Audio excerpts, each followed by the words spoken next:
This is the Horse Radio Network. This is episode 269 of the Stable Scoop Radio Show. Please support our sponsors as they make this show possible. Our sponsor this week is Equisketch.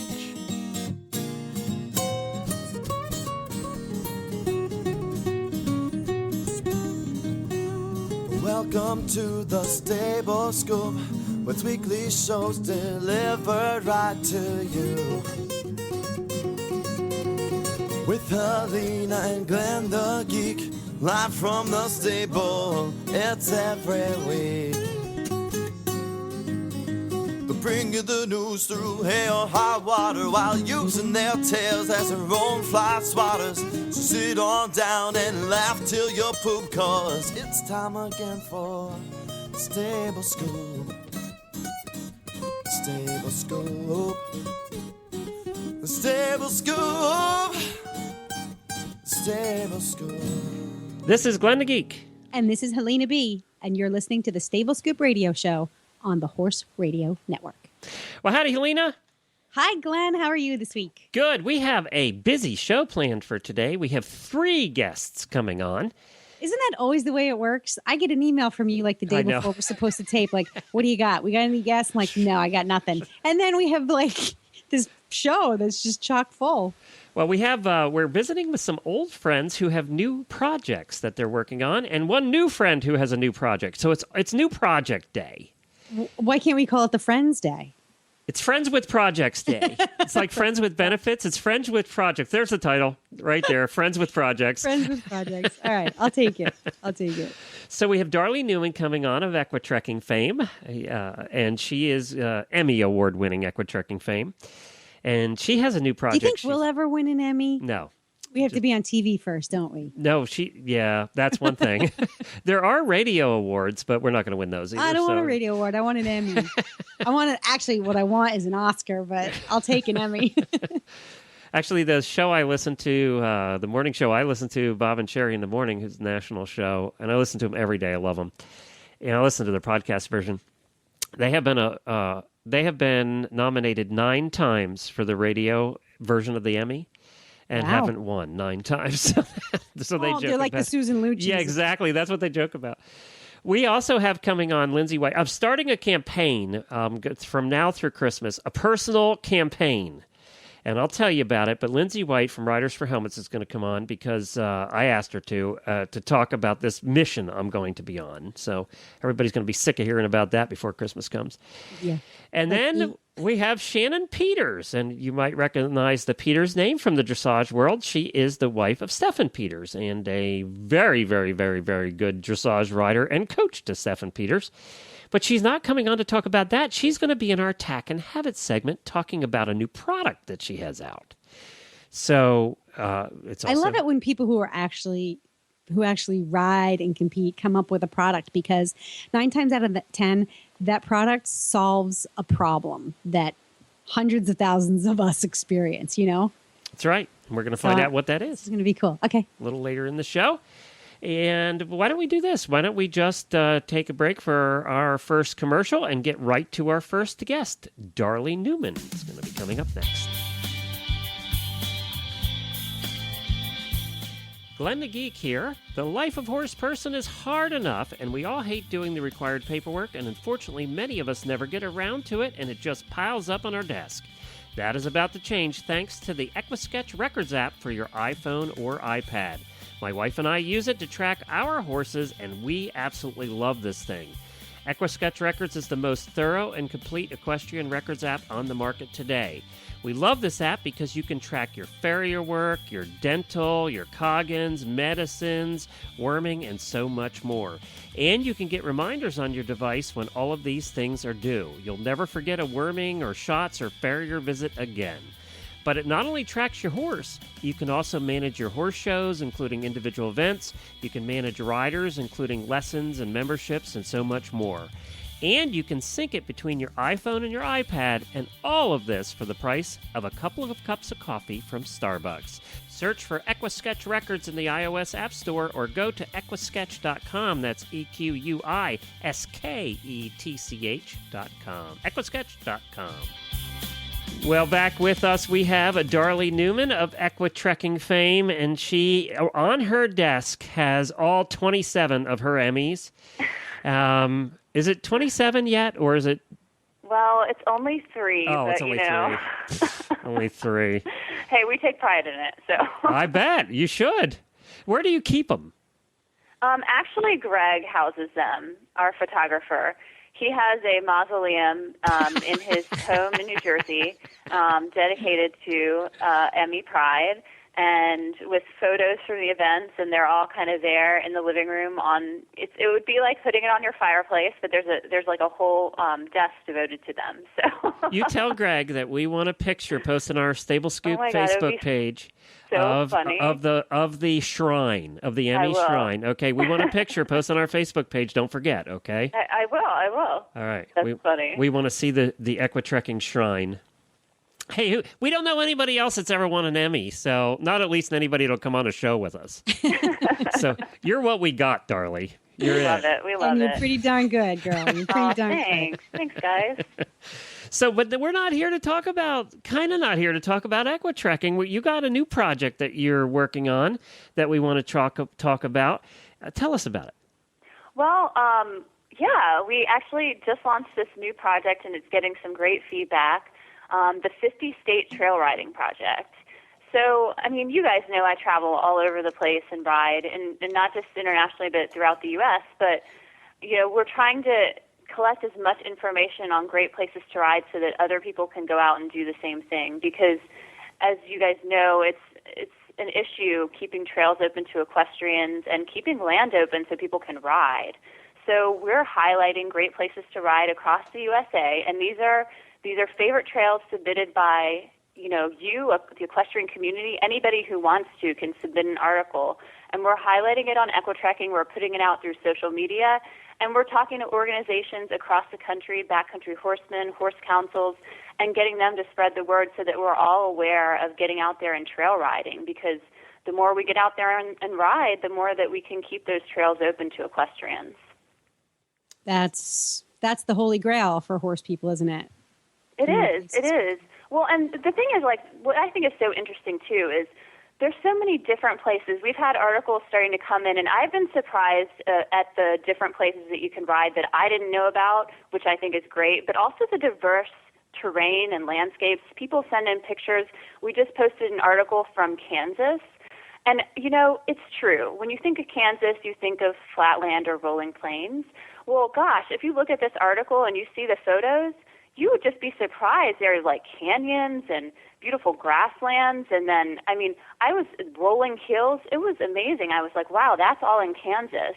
And people are going out there. This is a state park. They're trail riding. I just think it's cool. I'm like, wow. I'm getting surprised. I think other people will be surprised, and more people will be able to travel around and find these trails on their own. Half the listeners just went, you mean it's not just one great big cornfield? I know.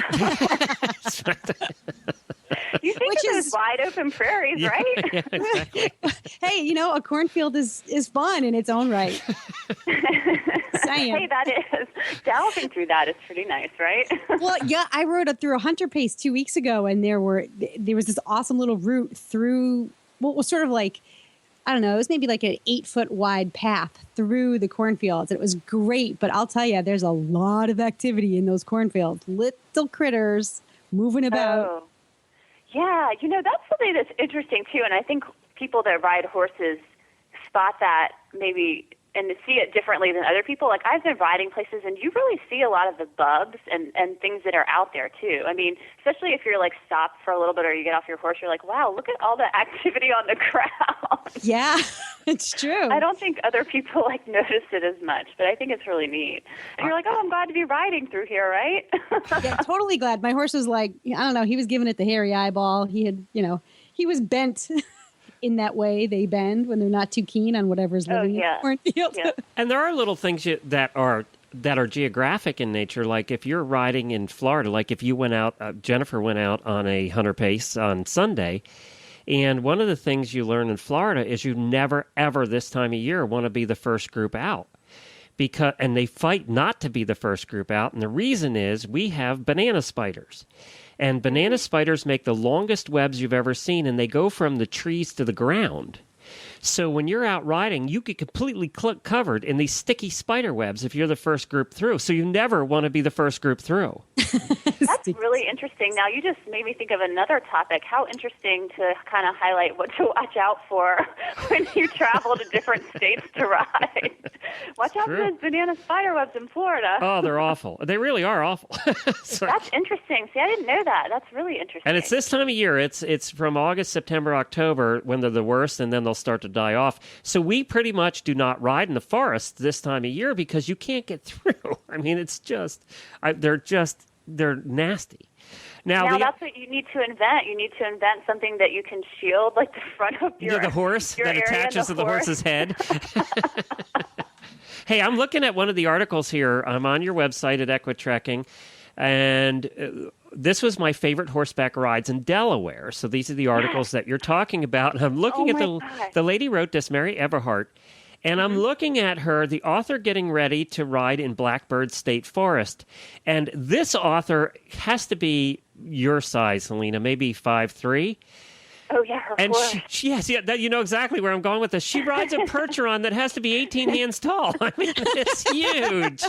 I love it. And she goes everywhere, too. She's already written a couple articles for us because Mary Everhart is out on the trails. And I was so excited to get one from Delaware, too. That is the one we wanted to get first because I know nothing about riding in Delaware. It's such a small state, and I just didn't think about – I was like, where do they even ride in Delaware? But they ride on beaches. They, go out to these beautiful trails that are wooded, and they have changing leaves and everything. I mean, it looks great. I was like, now I want to go to Delaware. She does ride a huge horse. It must weigh in at a ton. She is the chairman of the Delaware Equine Council and the Trails Committee. And who knew that they even had one? So, I mean, there you go. Well, every state has their own horse council. A lot of states have an active backcountry horseman community. I mean, especially like in North Carolina, we got a submission from Deidre, who's with the horse council there, and she does a lot of like active work, kind of cleaning up trails and keeping trails open. But she's the one that's with backcountry horsemen or women, and horse people. Yes, and I spoke last year at the Southeastern Trails Conference, and I was able to meet a lot of people from all these different organizations across the country, but a lot of people from backcountry horsemen, which is now an organization that we're kind of investigating more with Equitrekking and going to write about that as well. But they are just doing a great job out there of just really working to build awareness and keep the trails open. But a big thing in general is there are not enough young people getting out there to ride. Like, who's the next generation that's going to be out there on our trails? So hopefully, through social media and other ways that, us talking about it now, we can get some more people interested that are maybe in the younger generation to want to get out there and trail ride. Absolutely. It would be great to get pony clubbers involved in this kind of thing because, the pony club programs get the kids riding outside of the ring. I'm working with my own daughter now that she can walk, trot, canter safely. It's time to put them outside of the arena and start to teach them how to survive out there on the trails, but then to develop an appreciation for what it means to be able to, gallop out cross country. Is there any, do you see any type of link or liaison with the Pony Club organization? I just wrote it down because I thought about them the other day, and I was like, I need to reach out to them too. I have a master list going, and I'm trying to reach as many people as possible, but that's a great idea. Well, it would be nice to have some younger people writing as well about their favorite places. I mean, I would love to get some of those just because, we actually have a lot of people that write for Equitrekking that do different riding vacations and travel around, but there's not as many young people, and maybe that's because they're writing their homework instead. But so what do you want our listeners to do? What can they do? Well, we're asking people if you have a place that you love to trail ride or a place that you want to share. Obviously, some people don't want to share it because they're like, then everyone will be there. But, I don't know that that's necessarily the case. But it would be great if they wanted to contact me, contact through the website, go on our Facebook page or wherever and let us know. And we're happy to have a submission from you and write about it. Does it have to be the whole state? Like you have to do a bunch of different trails, or if you got a favorite one in a state, you can write about it? You can pick one or more. Okay. I mean, if you just have one, obviously that's fine. That's great. So anyone out there who wants to contribute and share your favorite trail and highlight something that you think is a great place to ride, we're happy to have it and share it with other people. Do you have Like any I in said- Rhode Island? Do you have a lot of trails for horseback riding in Rhode Island? There's another There- small state. Yeah, on the mainland, and in the rest of the world. Yeah, I mean, we're reaching out to organizations in every state. So Rhode Island is one that I don't know if we've heard back from yet. But, hey, if you're out there from Rhode Island, let us know, because that's another one where it's like Delaware for me. I had a question mark on that one, too. I was like, I want to see what's going on Well, you there. got a beach you could throw in there, Helena. There's absolutely a beach. There's a lot of the problem with Rhode Island is that there are a lot of great places to ride, but they're mostly private. Private, yeah. So there's that legal issue, which is where organizations like the Equine Land Conservation Group Right. they can actually help and then organized efforts like this. So there's a lot of places in the country, I think, that don't realize they have this land, they have this space, but there's really no one knocking on their door to say, can we ride through? And here's the infrastructure that will keep everybody safe when we do so. You kind of have to sit down with people and explain and educate them and be really clear about what it means to have groups of riders, ride through private lands. And also, too, though, to ride through public lands. It's just like you kind of have to reinvent the wheel every time you sit down with somebody who is the gatekeeper for land.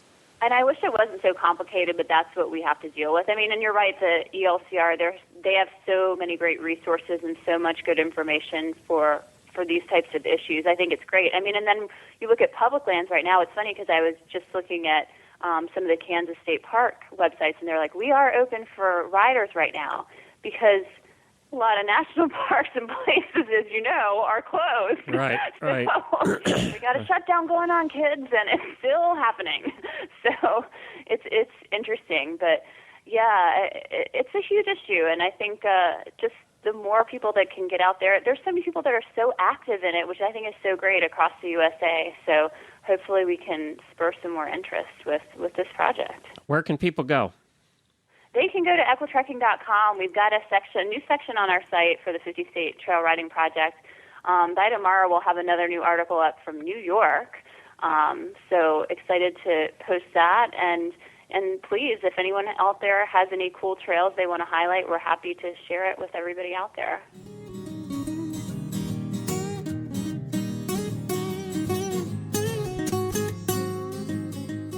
Well, Darley's always a lot of fun. I love talking to her, Helena. She's so much fun, and I can see why she's been so successful with that show with Equitrekking. Well, she's always into something, and that's what makes her fun. She takes everybody along on her adventures, and she picks some good adventures. And she's a kind of huggable person. I can see why she gets along so well with everybody she goes out to ride with, because she is a huggable person. Yep. When we like huggable people. And you know what? We have somebody coming on next that has a new project that I want to talk about. But it involves, I asked her to come on because I'm going to be on a mission this holiday season. And my mission is called Safety for the Holidays. And what I mean by that is I want everybody out there to buy a gift for someone that rides that involves safety, whether it's a helmet or a product like we're going to talk about shortly. And I'll tell you why, Helena. Okay. You know that for the morning show, for the live show, we look at almost every news article that there is out there that involves a horse every day. I went back for the last 4 weeks, for the last month, and looked at the news articles, and because I saw a trend, and there were a lot of them, of people riding horses getting hit by cars on roads. Do you realize there were 36 people in the United States in the last 4 weeks hit by cars that I found? In the last 4 weeks? In the last 4 weeks. People on horseback or just people? On horseback. On horseback, hit by cars. Several of them died. Many of the horses had to be put down. A lot of them are in the hospital. Several of them, equivac'd out with the helicopters. So I'm on a mission this holiday season, safety for the holidays.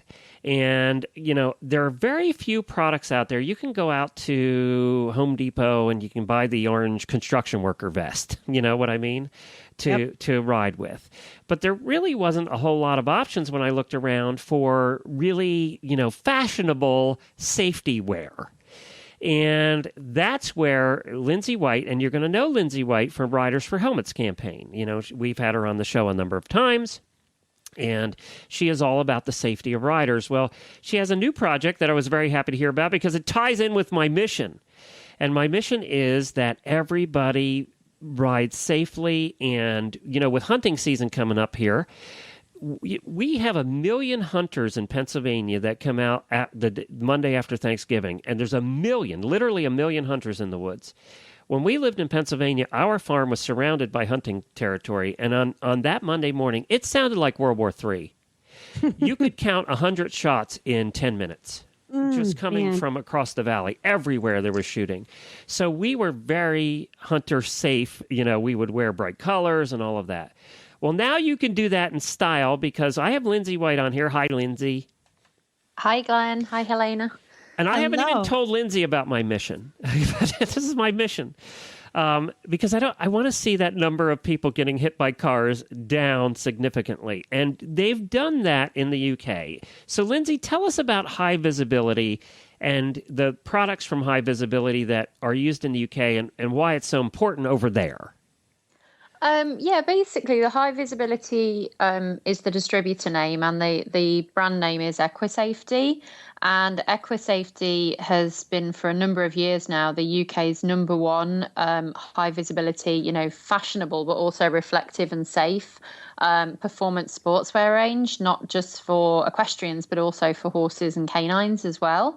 And obviously in the UK, a lot of people ride out on the roads. I mean, to get to a bridle wear, you pretty much have to go out on the road. So wearing high visibility reflective gear is just the norm, like everybody does it.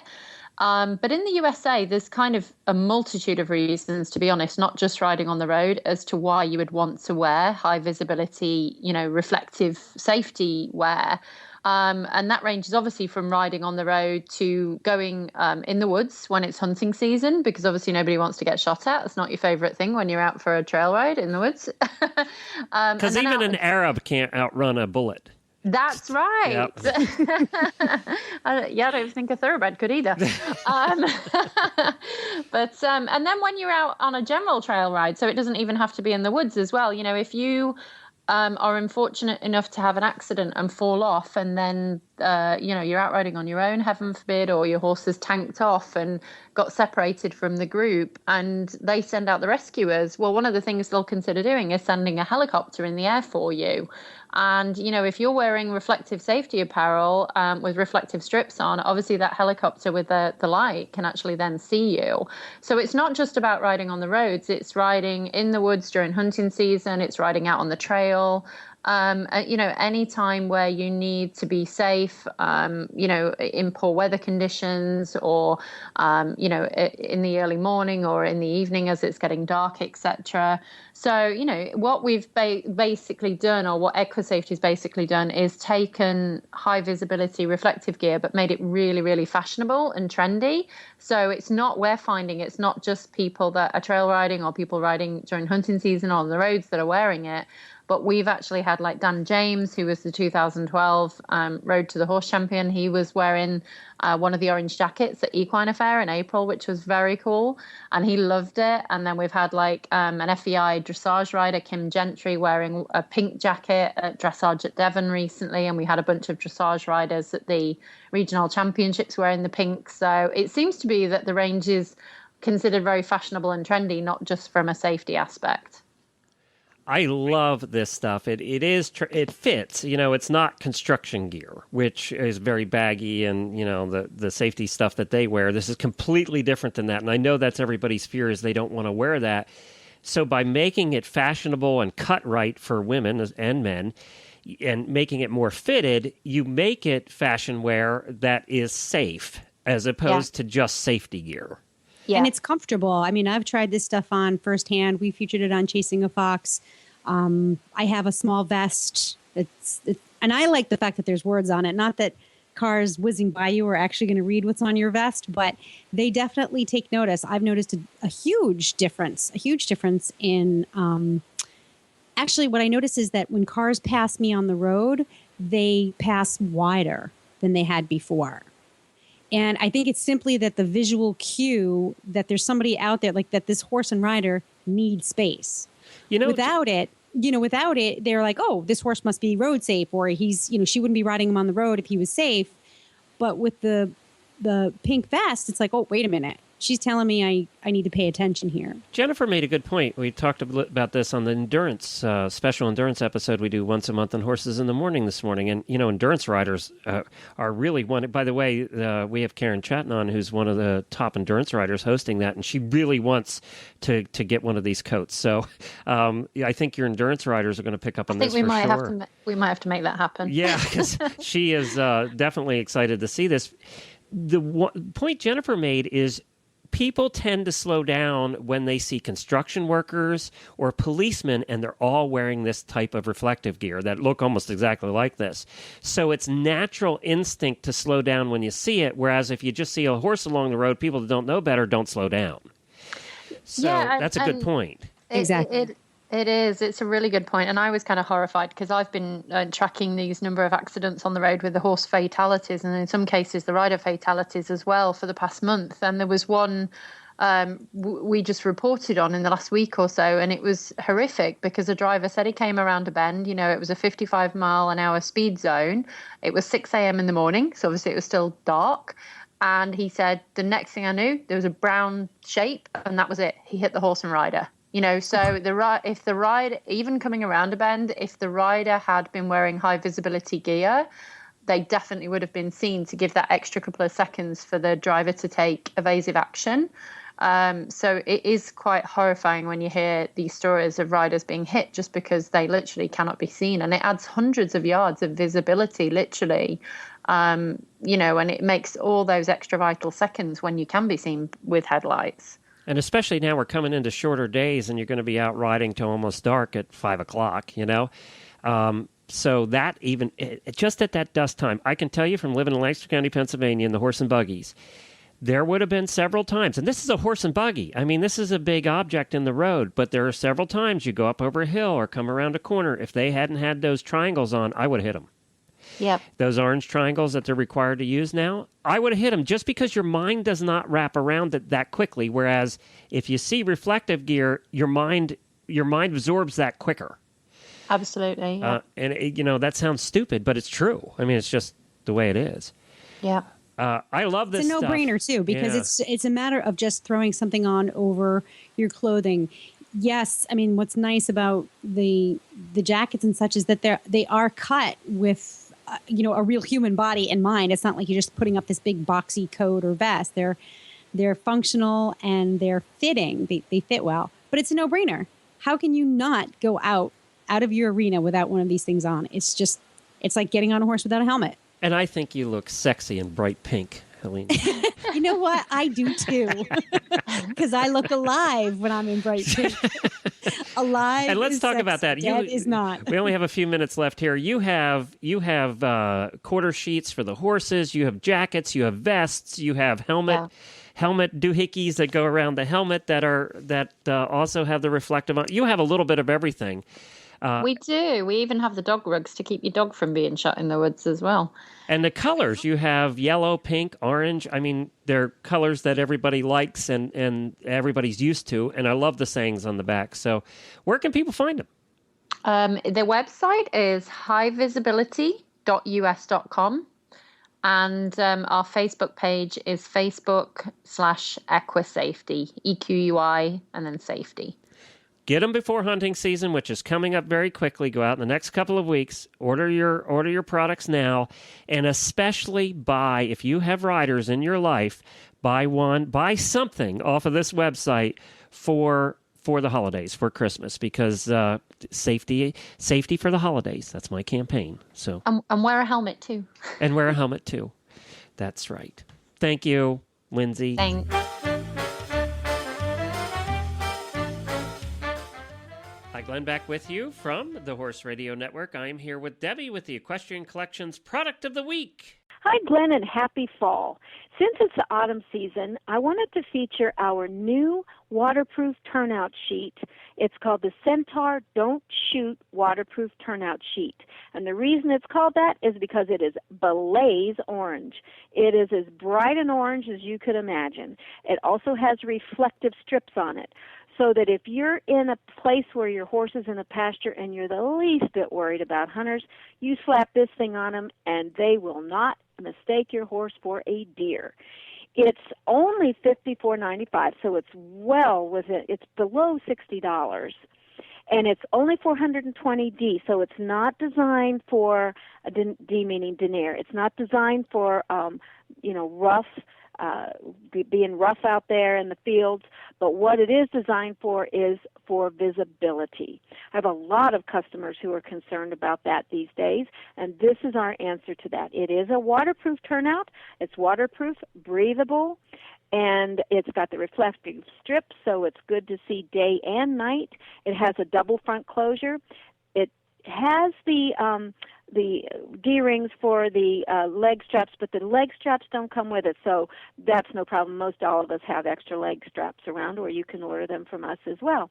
It also has front leg arches, so it fits really well. It's a Centaur product, which is a well-established vendor that we sell a lot of. This is just the first time they've gone into the protective environment, and I think it's a great idea for fall. It is very bright. We used to have that problem in Pennsylvania where we lived. There were hunters all around our farm, so I love this product. It's available in all the usual sizes from 63 through 87, so your bigger horses as well. You can find it at equestriancollections.com. And Equestrian Collections also has a bunch of reflective stuff for humans as well. You can find that at equestriancollections.com.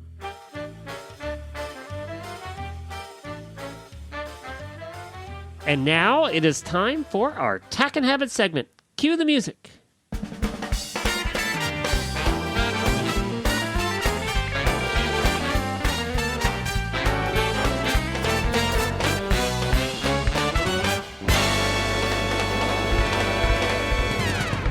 Coming up next, we have Shannon Peters, who's going to talk to us about our Tack and Habit pick for the week.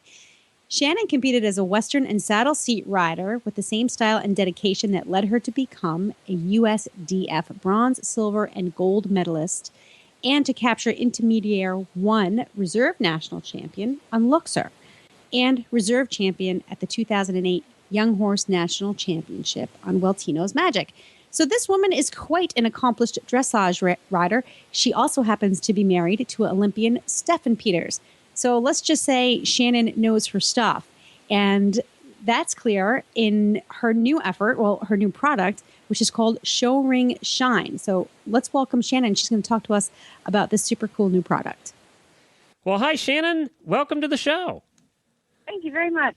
It's good to have you. You know, we've talked to your husband a few times here at the Horse Radio Network, but this is the first time I've had the opportunity to speak with you. And, you know, most people know about your dressage background. I didn't realize till I saw this press release that you started out in Western and saddle seat. Tell us about that. I sure did. I started out riding Arabians when I was 9 and rode pretty much probably every discipline within that. I rode reining horses and Western and equitation and saddle seats and show hack, and I think I did just about everything that you could do with an Arabian. And also rode some hunters early on when I was in my late teens, early in college, before I really started, focusing on dressage completely, which was when I was about 22. So how did that come about? Yeah. How was it that you sort of fell in love with and stuck with dressage?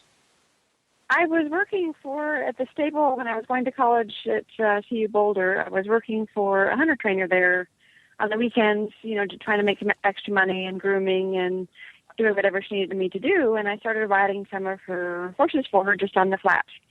And I was never a great hunter rider myself. Couldn't see a distance to save myself. So I was always much, much better at the flat work. And just kind of evolved into really feeling like that really interested me, and started taking some dressage lessons and had the opportunity to ride quite a few horses while I was in college, and had the opportunity to get some good lessons and good feedback, and really decided that's where I wanted to go. And finished college and was, working kind of on the side and doing what I could do to make ends meet until I could turn professional. Wow. So that's where you felt comfortable, and that's where you stay. Yep. That's exactly I like right. that. It's true. Because it's such a good decision because you did have such a well-rounded experienced before then. And then it's like when you find that thing you do, and I call it a thing because it could be anything. It could be a riding discipline, or it could be a place where you live, or a person that you love. But when you find it, you instantly feel comfortable there, and you feel like you can really Absolutely. just evolve to a higher plane in a dressage saddle. Very much so. Yeah, absolutely. Now, when's the last time you rode in a Western saddle? You know, I had one before I moved to California. I leased a barn from a working cow horse man, and he decided one day to put me on some of his working horses, which I had not. That was one of the things I had never done. I never worked cows, and I probably hadn't been in a Western saddle since I was about 16 or so. And he said, "Oh, come on, give it a try." And we went out, and he had a bunch of cattle on the ranch we were at, and I would tell you, and it's been probably 20 years since I've been on one, but that was some of the most fun I've ever had in the saddle. Cutting cows, I mean, it's a whole other world, but boy, is it fun. That's funny. Now, one of the things, obviously, with the dressage is that you have to look really good when you're doing it, and you have to be spit-shined and polished. And that, I assume, is what has led. I got to admit, when I saw the press release for the product that we're going to talk about, I was a little surprised. It caught me off guard, because usually you see riders, coming out with product lines or saddles or bits or things like that. Mm-hmm. When I saw what product we're going to talk about with you, I went, I got to have her on because this is just different. So tell us how you came about this product and what it is. You know, it goes back to my college days, and I also worked part-time at, it's no longer in business, but at a tech store called The Corral in Boulder, Colorado. And Al, the owner of The Corral, had just the best system of cleaning and shining our customers' boots. When they would bring them in for repair or buy new ones, we always, as employees there, had to show the people how to shine their boots. And he was very adamant about it. We had to show everyone how to do it. And he used specific products, and a couple of things that I use now have evolved over the years into, I think, better products than were available 25 years ago. But it's basically the same system. And it's using a soap on the boots that does not strip the oils out of the boots, but yet gets them very clean. And also sets the boot up to accept the polish and give you the best possible shine. And it's a very simple system. It's really not, doesn't take very long. And even after the first couple of polishes on the boots, the shine the boots retain is pretty amazing. So I learned that from Al 25 years ago. And I think probably one of the things people always tell me, both at home and at the shows, is, oh my gosh, your boots are so shiny. They often think that they're, I'm going to say platinum, it's not platinum, patent boots. And people ask me all the time, those patent leather boots? No, they're not. It's just my, it's my shining kit. And so I put together a kit, and there was nothing out there like it. And it's very simple to use. It comes with directions and instructions how to do it. And from point A to point B, how to get the soles looking like new, and the heels and the boots themselves. And that's pretty much it. It's pretty simple and pretty easy to use. And what's it called? Those are the key words right there. Simple and easy, yeah, because people might actually do it then. See, that's the difference. Yeah, well, exactly right. There's no heating up the polish. There's no using hair dryers. There's no all the things that we learned over time and that my husband used to do in Germany to try to get their boots shiny. It's called Show Ring Shine.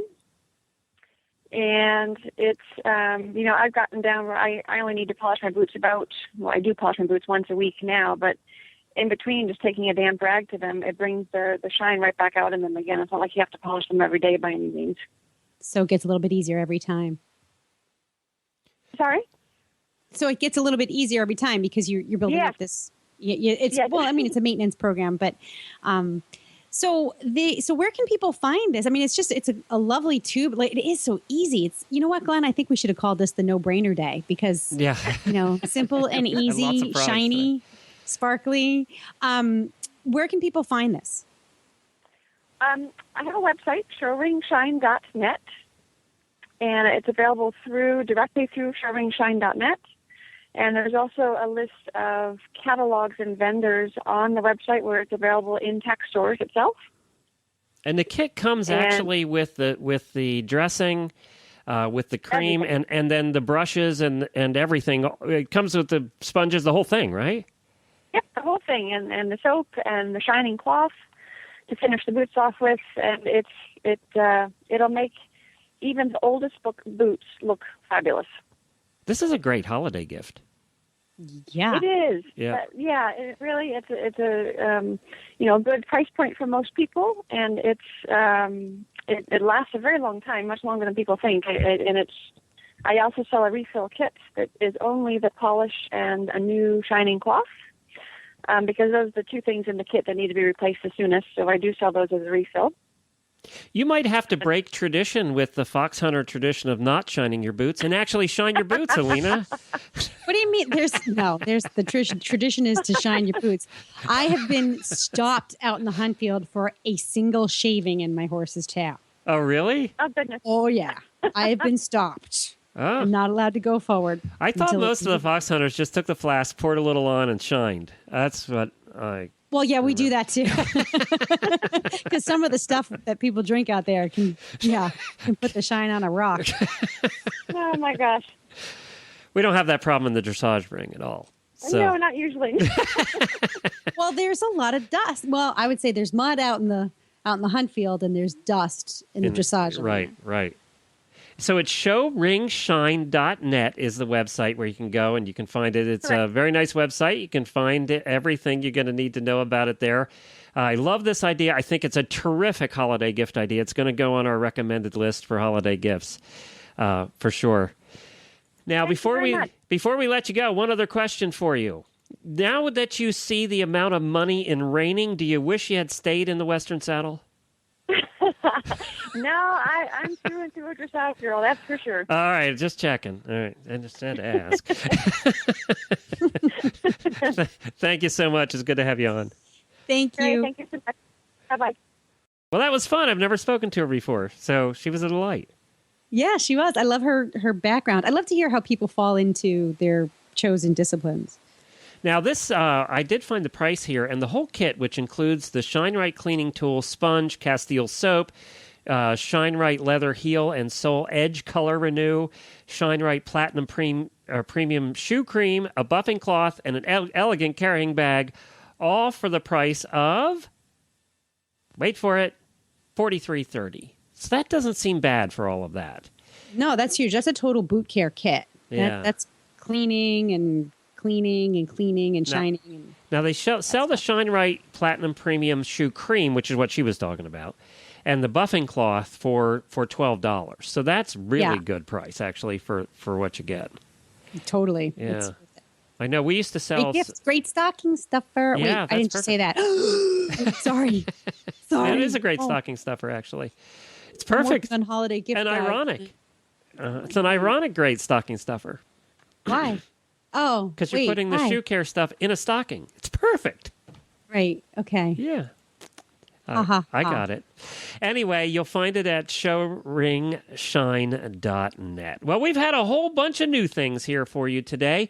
If you're lost as to what we talked about, or you want to find some of the many links that we've given out, just go to stablescoop.com for this episode, which is number 100 or 269, and you can find all of the links to everything that we talked about today. Helena. Last year, or the year before at this time, you fell off and hurt your ankle and were out of commission for a long time. Did you fall off again? Did I hear that?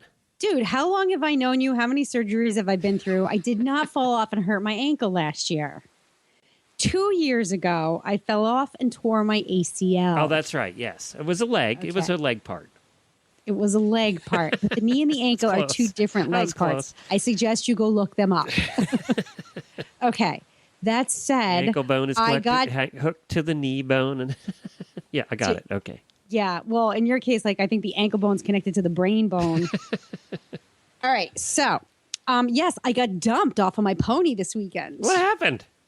Well, he spooked at something. You know, they do. That's the horses, they startle, they spook. But typically, Brody will spook in place. And he did that this weekend. And so I just kicked him on and I completely assumed that he would start moving forward again because that's how it works with us. So I was in a forward motion, and he decided he was going to take 2 more steps to the side, and I was just loose in the tack and you're not really paying attention. I didn't have my leg on him, and I sort of rolled out kind of casually. And then I was like, it's one of those slow motion ones. Yeah. And he's like, where you going? Why are you up over my neck? And so then he was trying to get out of my way. And we were both like, oh, sorry. Oh, ow, oh. So I just kind of swung my far leg over. And as I came down, I just rolled my ankle. It was a silly little thing. Did you get your riding pants dirty? I got my riding pants dirty, but I really damaged the ligaments in my ankle. Now, if you're me, you're used to this. I've shredded both my ankles at least a dozen times in my athletic career, between gymnastics, diving, lacrosse, riding, skiing, you name it. I've torn ligaments in my ankles plenty. So I was like, Buck was here, and he's like, do I need to pick you up out of the dirt? I'm like, I could use a hand, but you know what? 72 hours, I'll be fine. So I'm like completely gimping away, like, oh, damn it. You know, you're like, oh. Did you have to get the crutches out of the closet? I should have, but instead I just hopped around on one foot. So he's like, really? Are you sure? Like, maybe we should go have that checked out. I'm like, dude, I swear, 72 hours, rest, ice, compression, elevation, I'll be fine. Maybe a couple of Advil. And today's what, Tuesday? And I can walk on it. I just can't do Zumba. So you're going to be fine. You don't need to go back in. I'll be fine. Okay, I'll be fine. I'll do some no stirrups work. I'll be all set. Buck's all new to this. See, he's not. No, I mean, he's got two daughters who ride. That's right, one of which is a trainer. No, he's not. Yeah, new but to neither one of them is as klutzy as you. So no, this is no, this is true. I'm used to it because my wife's broken everything. So it's like, okay. Well. I know she's probably the only one who has more hardware in her body than. Well, I'm glad you're okay. Could have been worse. I'm fine. Yes, it could have been worse. But it's embarrassing when it's one of those slow motion deals. It was totally one of those slow motion deals. But you know what? The timing of the story is perfect for the show because we did talk to we talked about safety, and this is going to be your mission for the rest of the year, isn't it? Yep, my mission. That's right. And safety for the holidays. I mean, I wasn't even hacking out. I was in my own field, my schooling field. We were just trotting around, and you know. No matter how safe you think your horse is, they can trip, they can spook, they can startle, they can decide to have an opinion that differs from yours. You just kind of always have to keep some kind of safety thought in your brain.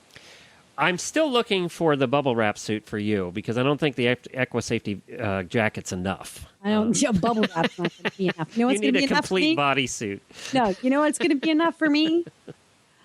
A big wheel. That's right. Go. You can't fall as far. Not even a bike. You need a pony my size. You need a little 12.5 hander. You'll be fine. You just put roller skates on your feet. You'll be good to go. And I'll even have trouble with the big wheel. Trust me. There'll be stories. That's it, everybody. Don't forget you can find our application. Just go to the iOS App Store or the Android App Store and search for Horse Radio Network. It's there. I got a lot of good compliments on it. I heard from Colleen, who said that she listens to Stable Scoop through the app, and she said it's the easiest way to listen. She downloads the shows through the app and then listens to them anytime she wants. So she's loving it, and I haven't had really no complaints about the app whatsoever. So it definitely is the easiest way to listen. Cool. iTunes keeps changing things and mixing it up, and it's getting harder, actually, with iTunes to listen to podcasts. So I highly recommend the app if you have an iPhone, an iPad, or if you have an Android phone of any kind, or an Android device of any kind, then just go to the App Store and download it. It's free, and it's easy to use. Free and easy. 2 more words. That's right. Free and easy. And, of course, you have a new show. Tell everybody where they can find it. I love my new show. It's called Chasing a Fox in a Little Black Dress, and it chronicles the adventures of Sister Finn and me as we go hunting. Well, she's doing more hunting than I am these days, but Chasing a Fox, if you don't know it, is a style guide for fox hunters and their friends. So if you don't hunt, but you think it's cool, it's just as much fun to follow along. It's actually a good place to learn a little something about fox hunting as well. But, we're always up to something, and it's fun to follow along. So Chasing a Fox in a Little Black Dress. Gotcha. Very good. And don't forget, we also have 9 other shows on the network. All can be found at horseradionetwork.com. That's it for this week, Helena. That is plenty, but there will be more next week. Until then, happy scooping.